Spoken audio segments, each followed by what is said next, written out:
রাত প্রায় 2:30। গ্রামটার শেষ মাথায় দাঁড়িয়ে থাকা সেই পোড়া বাড়িটা অনেক বছর ধরেই পরিত্যক্ত। তবু আজ অদ্ভুত টান অনুভব করছিল রোহান। মনে হচ্ছিল কেউ তাকে ডেকে আনছে ভেতরে। দরজাটা আধখোলা ছিল। ভেতরে ঢুকতেই চলা কাঠের গন্ধ নাকে এলো। কিন্তু এখানে তো বহুদিন আগে আগুন লেগে সবাই মারা গেছে। হঠাৎই দেয়ালে পোড়া কাঠের ফাঁক দিয়ে ঠান্ডা বাতাস বের হলো। না, বাতাস নয়, যেন কারো নিঃশ্বাস। রোহান টর্চ জ্বালাতেই আলো গিয়ে পড়ল সিঁড়ির নিচে দাঁড়িয়ে থাকা একটা ছায়ার উপর। মাথাটা বাঁকানো, শরীরটা কালো ধোঁয়ার মতো, আর দু চোখ লালচে অঙ্গারের মতো জ্বলছে। ছায়াটা ধীরে ধীরে এগোতে লাগলো।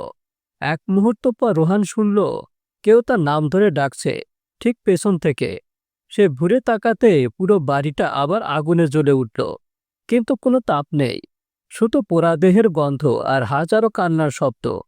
শেষবার দেখা গেল রোহান স্থির দাঁড়িয়ে আছে, আর আগুনের ভেতর থেকে সে আত্মা আলতো করে তার কাঁধ ছুঁয়ে বলছে, এবার তুইও থাক এখানেই।